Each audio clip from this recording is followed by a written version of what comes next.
नमस्कार, आप देख रहे हैं के न्यूज नेशनल और मैं हूं आपके साथ में शोभित पाठक। तो रुक करते हैं महत्वपूर्ण सुर्खियों पर। काबिल सिंह ने खुद को बेड़ियों में जकड़ा हुआ है। हाथ पैर लोहे की जंजीर में बंधे हैं, कमर से बेड़ियां लटक रही हैं। कांग्रेस में फिर किताबी बम फूटा है। सलमान खुर्शीद के बाद अब कांग्रेस नेता मनीष तिवारी की किताब चर्चा में है।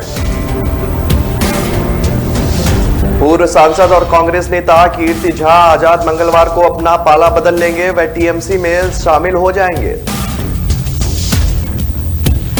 चारा घोटाले के एक केस में लालू यादव को पेशी से राहत मिल गई है। बांका कोषागार से 46 लाख रुपए की अवैध निकासी मामले में लालू मंगलवार को पटना के सीबीआई के विशेष अदालत में पेश हुए थे। बच्चों के वैक्सीनेशन को लेकर सरकार फिलहाल कोई फैसला नहीं कर सकी है। इसके अलावा वैक्सीनेट हो चुके लोगों को बूस्टर डोज लगाने को लेकर भी कोई रणनीति नहीं बनी है।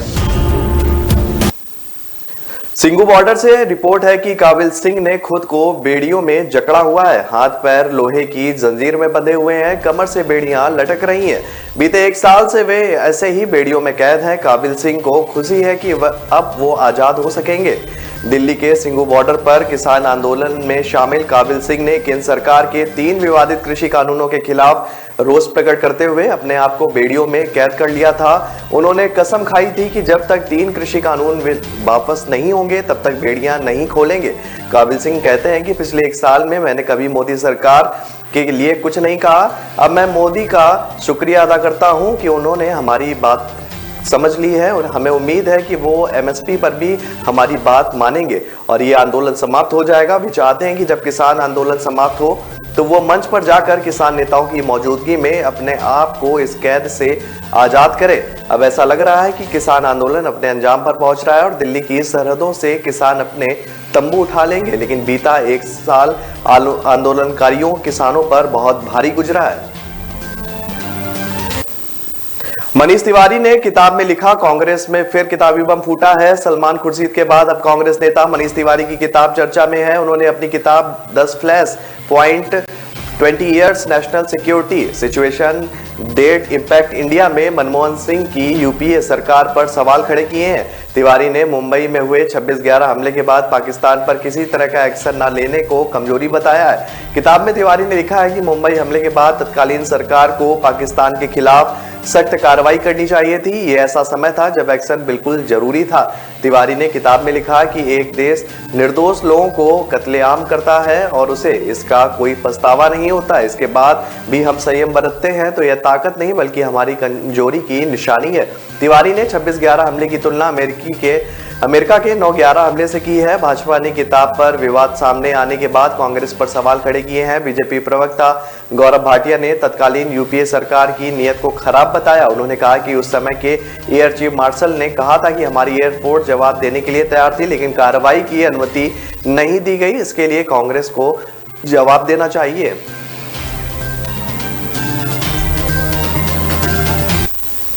कांग्रेस आजाद होंगे। कीर्ति पूर्व सांसद और कांग्रेस नेता कीर्ति झा आजाद मंगलवार को अपना पाला बदल लेंगे। वे टीएमसी में शामिल हो जाएंगे। दिल्ली के साउथ एवेन्यू में पश्चिम बंगाल की सीएम ममता बनर्जी उन्हें पार्टी की सदस्यता दिलवाएंगी। कांग्रेस में लगातार उपेक्षित चल रहे आजाद ने अपने लिए नया रास्ता चुना है। कांग्रेस से पहले वह बीजेपी में थे। आजाद बिहार के पूर्व मुख्यमंत्री भागवत झा आजाद के पुत्र हैं। क्रिकेटर के तौर पर उन्होंने 1983 में भारत की तरफ से वर्ल्ड कप खेला था, जिसमें भारत की जीत हुई थी। दरभंगा से 2014 में तीसरी बार बीजेपी से सांसद चुने गए थे, लेकिन 23 जुलाई 2015 को बीजेपी से निलंबित कर दिया गया था। उन्होंने सीधे तौर पर दिल्ली क्रिकेट एसोसिएशन में तत्कालीन केंद्रीय मंत्री अरुण जेटली के खिलाफ मोर्चा खोल दिया था। इसके बाद बीजेपी ने यह कदम उठाया था। फरवरी 2019 में आजाद ने भाजपा छोड़कर कांग्रेस का दामन थामा था, लेकिन अपनी लगातार उपेक्षा से नाराज बताए जा रहे थे। सूत्रों के मुताबिक आजाद ममता बनर्जी की पार्टी टीएमसी में इसलिए जा रहे हैं क्योंकि उन्हें राजनीति में बड़ा एक्सपोजर चाहिए। मुख्य रूप से बिहार के रहने वाले आजाद टीएमसी के लिए बिहार के बड़े चेहरे हो सकते हैं। उन्हें राज्यसभा सदस्य बनाया जा सकता है।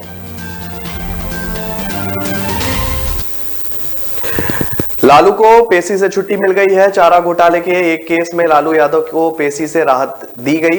बांका कोषागार से 46 लाख रुपए की अवैध निकासी मामले में लालू मंगलवार को पटना के सीबीआई की विशेष अदालत में पेश हुए। उन्होंने कोर्ट में सशरीर पेशी दी। इस पर कोर्ट राजी हो गया है। आरजेडी सुप्रीमो ने कहा कि हुजूर, मैं अक्सर बीमार रहता हूं, ऐसे में मुझे पेश होने से राहत दीजिए। मेरे वकील इस मामले को देखेंगे। उनकी इस मांग पर कोर्ट ने कहा, ठीक है, आज से आप अपने वकील को तारीख पर भेज दीजिएगा। इतनी सुनवाई के बाद केस की अगली तारीख 30 नवंबर तय की गई है। कोर्ट में हाजिरी के बाद लालू संत जोसेफ स्कूल के मैरी वार्ड में बीमार सिस्टर नीलिमा से भी मिलने पहुंचे। आपको बता दें कि इस केस में पटना के स्पेशल जज ब्रजेश कुमार की अदालत ने लालू सहित 28 आरोपियों को सशरीर उपस्थित होने का आदेश दिया था। इसके बाद आरजेडी सुप्रीमो सोमवार शाम दिल्ली से पटना आए हैं। बांका उप कोषागार से फर्जी विपत्र के सहारे 46 लाख रुपए की अवैध निकासी का मामला 1996 से चल रहा है। इसमें शुरू में तत्कालीन मुख्यमंत्री लालू यादव के अलावा 44 आरोपी थे। फिलहाल 28 लोगों पर केस चल रहा है। आधा दर्जन आरोपियों की मौत हो चुकी है। इसकी सूचना कोर्ट को दे दी गई है। बच्चों के वैक्सीनेशन को लेकर सरकार फिलहाल कोई फैसला नहीं कर सकी है। इसके अलावा वैक्सीनेट हो चुके लोगों को बूस्टर डोज लगाने को लेकर भी कोई रणनीति नहीं बनी है। केंद्रीय स्वास्थ्य मंत्रालय के वरिष्ठ अधिकारियों का कहना है कि अभी इस बारे में कोई विचार नहीं किया गया है। दुनिया के कई प्रमुख देश बूस्टर डोज लगाना शुरू कर चुके हैं, लेकिन भारत में परिस्थितियां अभी भी अलग हैं। यहाँ ना तो अभी अमेरिका ब्रिटेन की तरह कोरोना संक्रमण बढ़ रहा है, ना ही बच्चों में संक्रमण को लेकर ज्यादा खतरा है। देश के 18 करोड़ वयस्क यानी 18+ ऐसे हैं जिन्हें टीके का पहला डोज भी नहीं लगा है। इन्हें टीका लगने के बाद ही बूस्टर डोज का फैसला लिया जा सकता है। आधार डेटा के मुताबिक देश में 95 करोड़ लोग 18 साल से ज्यादा उम्र के हैं और इनमें से 77 करोड़ लोगों को पहला डोज लग चुका है, जबकि दूसरी डोज लगवाने वाले करीब 41 करोड़ हैं, यानी कि 18 करोड़ लोग ऐसे हैं जिन्हें अभी पहला डोज भी नहीं लगा। ऐसे में इन्हें टीका लगना सरकार की प्राथमिकता है। बूस्टर डोज पर फैसला लेने के लिए अभी कोई ठोस आधार नहीं है। ब्रिटेन समेत दुनिया भर के प्रमुख देशों में औसतन हर 10 लाख संक्रमित बच्चों में सिर्फ 2 बच्चों की मौत हुई है, यानी बच्चों में कोरोना से मौतों की दर ना के बराबर है। तो रुक रहे हैं छोटे से ब्रेक के लिए। ब्रेक के बाद जल्द हाजिर होंगे।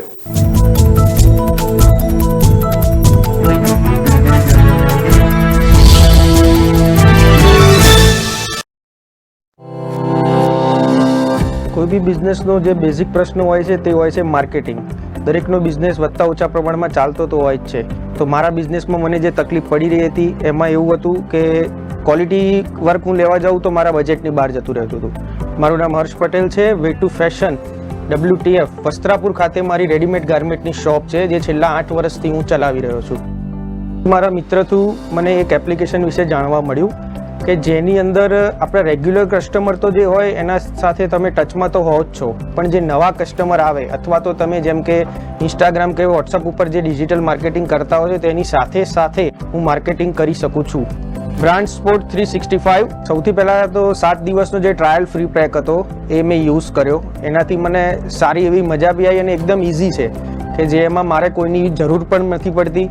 હું મારી જાતે મારું માર્કેટિંગ કરી શકું છું. એ ફીચર્સ મને બહુ સારો લાગ્યો. ત્યારબાદ મને એવું લાગ્યું કે આપણે આના પેઇડ વર્ઝનમાં જવું જોઈએ, જે મેં લીધું પેઇડ વર્ઝન એનું. ત્યારબાદ એની અંદર એવી સિસ્ટમ છે કે તમે અનલિમિટેડ ફ્રેમ ડાઉનલોડ કરી શકો છો અને તમારો લોગો, એડ્રેસ અને કોન્ટેક્ટ નંબર લગાવી અને તમારા કસ્ટમરને એપ્રોચ કરી શકો છો, જેનાથી મારો કસ્ટમરનો ફ્લો પણ વધ્યો અને મને ઇઝી પણ લાગ્યો આ યુઝ. મારે જે માર્કેટિંગનો એમ હતો જેનું પરફેક્ટ સોલ્યુશન મને બ્રાન્ડ સ્પોર્ટ 365 એ આપ્યો. કોઈ ઝંઝટ નથી. લોગો અપલોડ, ઇમેજ ડાઉનલોડ અને શેર. બ્રાન્ડ સ્પોર્ટ 365 આસાન है.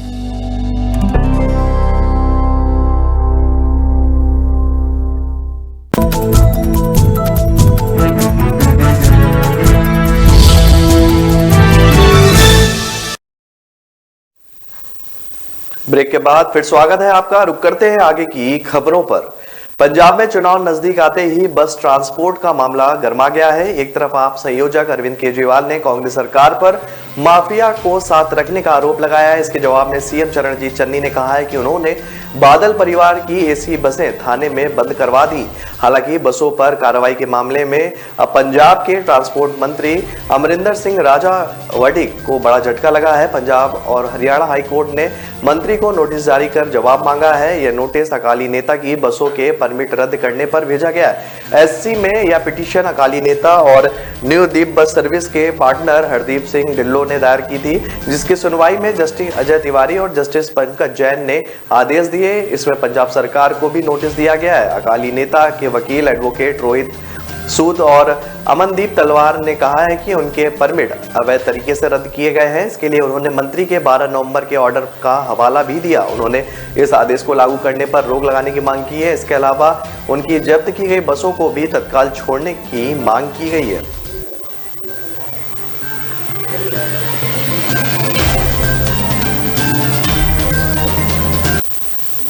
चंडीगढ़ में बीजेपी का चुनावी मंथन। चंडीगढ़ में मंगलवार को यानी कि आज बीजेपी चुनावी मंथन करेगी। इसके लिए पंजाब बीजेपी प्रभारी केंद्रीय मंत्री गजेंद्र शेखावत भी चंडीगढ़ पहुंच रहे हैं। पंजाब की सभी सीनियर लीडरशिप को यहां बुलाया गया है, जिससे मौजूदा हालत में पंजाब में चुनावी दावों को लेकर विचार विमर्श किया जाएगा। यह मीटिंग इसलिए भी अहम है क्योंकि कृषि कानून वापसी के बाद पहली बार बीजेपी नए सिरे से रणनीति बनाएगी। पीएम नरेंद्र मोदी ने कुछ दिन पहले ही कृषि कानून वापसी की घोषणा की है। हाल ही में भारत पाक के बीच बना करतारपुर कॉरिडोर खोला गया है, जिसका क्रेडिट भी पंजाब भाजपा ले रही है। पंजाब में अभी तक भाजपा को किसानों के विरोध का सामना करना पड़ रहा था। अभी भी कृषि कानूनों की वापसी कानूनी तौर पर नहीं हुई है। किसान आंदोलन में डटे हुए हैं। हालांकि घोषणा के बाद पंजाब में भाजपा का विरोध होगा या नहीं, इसको लेकर भी अभी स्थिति स्पष्ट नहीं है। लेकिन किसान अब एमएसपी पर गारंटी कानून और कुछ अन्य मांगे कर रहे हैं। इसको लेकर भी मीटिंग में चर्चा होगी।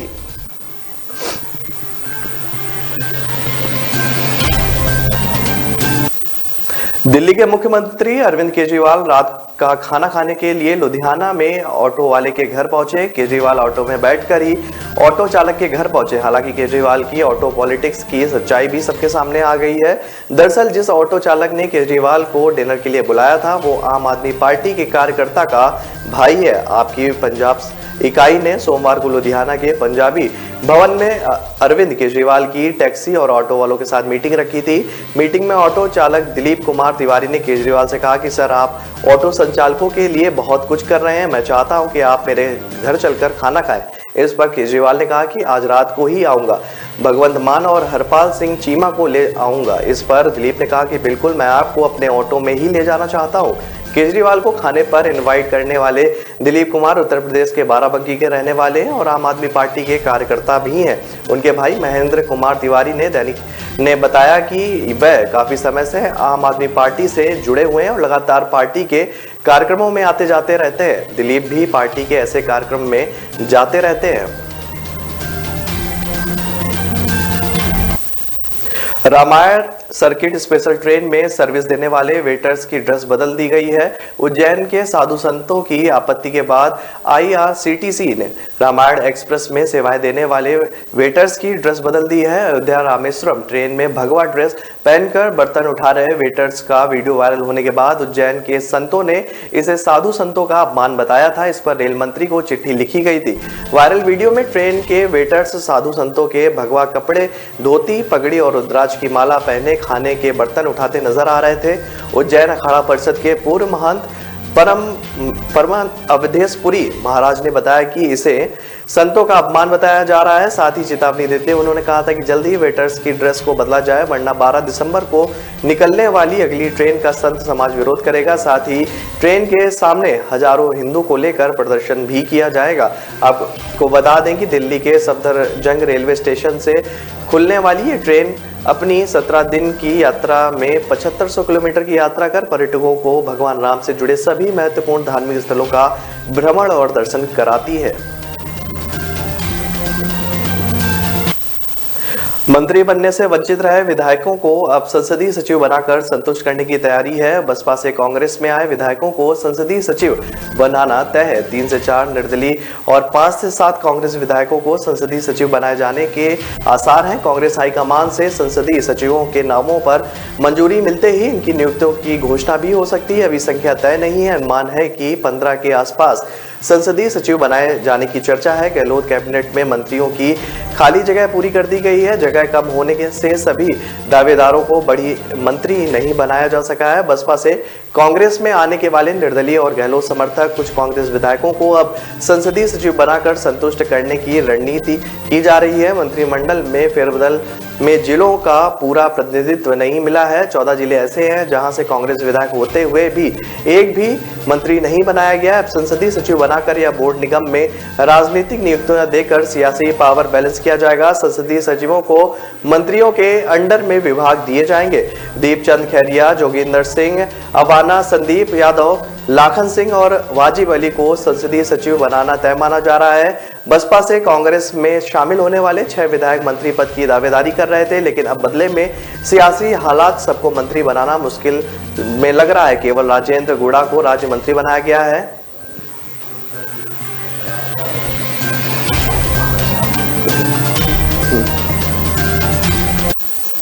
तो रुक रहे हैं एक छोटे से ब्रेक के लिए। ब्रेक के बाद जल्द हाजिर होंगे।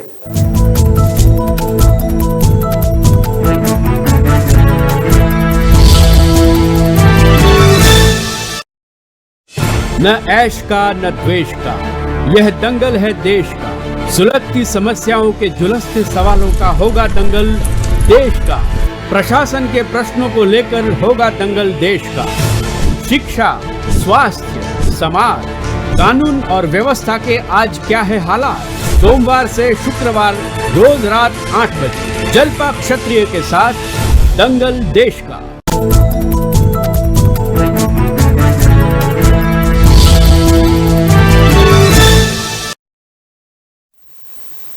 ब्रेक के बाद फिर स्वागत है आपका। रुक करते हैं आगे की खबरों पर।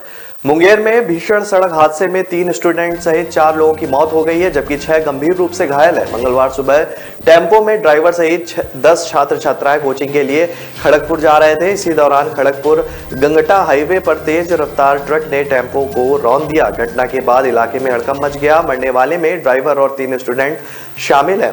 बताया जाता है कि हादसे में 2 स्टूडेंट्स की मौके पर ही मौत हो गई है। वहीं ड्राइवर और एक स्टूडेंट की मौत अस्पताल ले जाते समय हुई। घायल छात्रों को खड़गपुर अनुमंडल अस्पताल में एडमिट किया गया है। घटना के बाद आक्रोशित ग्रामीणों ने ट्रक को आग के हवाले कर दिया। हाईवे पर जाम लगा दिया। ट्रक पर सामान नहीं था। हालांकि हादसे के बाद ट्रक चालक और खलासी फरार हो गया है। घटना की सूचना मिलते ही पुलिस मौके पर पहुंच गई और दमकल की मदद से आग पर काबू पाया। इसके बाद पुलिस ने गुस्साए लोगों को समझा बुझाकर शांत करवाया। डीएसपी राकेश कुमार ने बताया कि हादसे में 4 लोगों की मौत हुई है। घायलों का इलाज चल रहा है। पीड़ित परिवार को 20-20 हजार रुपए की मुआवजा राशि दी गई है। फरार ट्रक चालक और खालसी की तलाश में छापेमारी भी की जा रही है। मायावती ने बैठक कर बसपा बहुजन समाज पार्टी की राष्ट्रीय अध्यक्ष उत्तर प्रदेश की पूर्व मुख्यमंत्री एवं पूर्व सांसद मायावती 86 आरक्षित विधानसभा सीटों की समीक्षा बैठक बसपा प्रदेश कार्यालय पर मंगलवार को की। मीडिया से बातचीत के दौरान उन्होंने कहा कि उत्तर प्रदेश में 403 विधानसभा सीटें हैं। सभी पदाधिकारी अपने क्षेत्रों में जुटे हुए हैं। मायावती ने कमेटी के पदाधिकारियों की समीक्षा बैठक की। इसमें 86 सुरक्षित सीटों पर पदाधिकारियों को भी बुलाया। बैठक में कैडर के कामकाज की समीक्षा करते हुए कहा गया कि 2007 की तरह अच्छे नतीजे आएंगे। बीएसपी काम करने में विश्वास रखती है। बसपा प्रमुख ने पश्चिमी यूपी के 4 मंडलों की कमेटी का रिव्यू भी लिया, जिसमें सभी कमेटी के सदस्य व पदाधिकारी जमीनी स्तर पर अच्छा काम कर रहे हैं। प्रदेश के सभी सुरक्षित विधानसभा की 86 सीटें, जिनमें से 84 एससी और एसटी, 2 सीटें एसटी कोटे की रिजर्व हैं, उनमें विधानसभा अध्यक्षों के साथ समीक्षा बैठक प्रदेश पार्टी कार्यालय पर की गई। प्रदेश के सभी सुरक्षित विधानसभा सीटों को जिताने के लिए चर्चा भी गई। बसपा प्रमुख ने कहा कि मुझे विधानसभा के इंचार्ज और अध्यक्षों से यह भरोसा है कि वह 2007 की तरह बीएसपी को इस बार भी भारी बहुमत से जीत दिलाएंगे। बसपा पार्टी अन्य पार्टियों की तरह विज्ञापन लेकर हल्ला नहीं करती, काम करने में विश्वास रखती है। इसलिए हमारी पार्टी बिना घोषणा पत्र के जमीनी स्तर पर काम करना पसंद करती है। प्रधानमंत्री नरेंद्र मोदी एक बार फिर गोरखपुर आएंगे। पीएम मोदी का यह दौरा इस बार 7 या 8 दिसंबर को होगा। पीएम का यहां फर्टिलाइजर और एम्स का लोकार्पण करेंगे। उनके आगमन की तैयारियां जोरों पर शुरू हो गई हैं। सोमवार को यहां मुख्यमंत्री योगी आदित्यनाथ ने भी प्रधानमंत्री नरेंद्र मोदी के आगमन की तैयारियों के बारे में जानकारी ली। HURL के अधिकारियों ने बताया कि कारखाना लोकार्पण के लिए तैयार है। एम्स के निदेशक डॉक्टर सुरेखा किशोर ने एम्स की तैयारियों से अवगत भी कराया। इसके बाद साथ ही पीएम मोदी यहां कई अन्य परियोजनाओं का लोकार्पण और शिलान्यास भी करेंगे। माना जा रहा है कि चुनाव की दृष्टि से मोदी गोरखपुर से पूर्वांचल के लिए कोई बड़ी घोषणा भी कर सकते हैं। इसके साथ ही मुख्यमंत्री ने कहा कि 30 नवंबर तक सभी निर्माणाधीन सड़कों और नाला नालियों का काम पूरा किया जाएगा। चौराहों का चौड़ीकरण और सुंदरीकरण कराया जाए। बिजली निगम के अधिकारी सभी जर्जर पोल व तार बदलकर आपूर्ति व्यवस्था सुदृढ़ करें। अधिकारियों को निर्देशित किया गया है कि सड़क पर यातायात व्यवस्था को दुरुस्त किया जाए।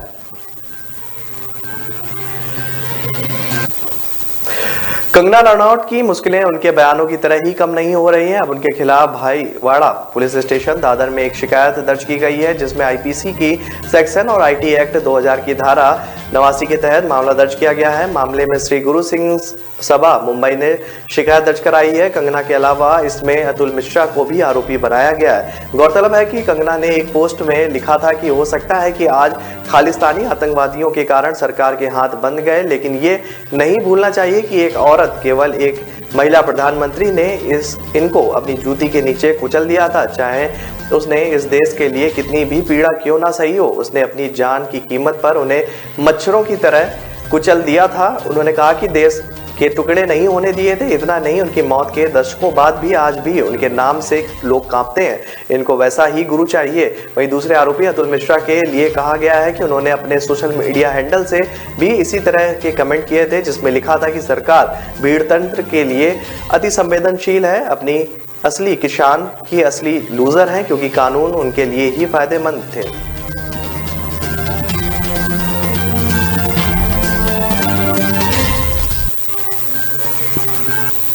दिल्ली के मुख्यमंत्री अरविंद केजरीवाल ने सोमवार यानी कि आज से बड़ा ऐलान करते हुए कहा है कि अगर 2022 में होने वाले पंजाब विधानसभा चुनाव में उनकी पार्टी सत्ता में आती है तो पंजाब में 18 साल से ऊपर की सभी महिलाओं को 1000 रुपए दिए जाएंगे। अगर किसी परिवार में 3 महिला सदस्य हैं तो प्रत्येक को 1000 रुपए मिलेंगे। उन्होंने आगे कहा कि यह दुनिया का सबसे बड़ा महिला सशक्तिकरण कार्यक्रम होगा। आपको बता दें कि केजरीवाल अपने मिशन पंजाब की शुरुआत करने के लिए राज्य के 2 दिवसीय दौरे पर है। मैं पिछले कुछ दिनों से देख रहा हूं कि आजकल पंजाब में एक नकली केजरीवाल घूम रहा है। मैं पंजाब में आकर जो भी वादा करके जाता हूं वो 2 दिन बाद वही बोल देता है, लेकिन करता नहीं है क्योंकि वो नकली है।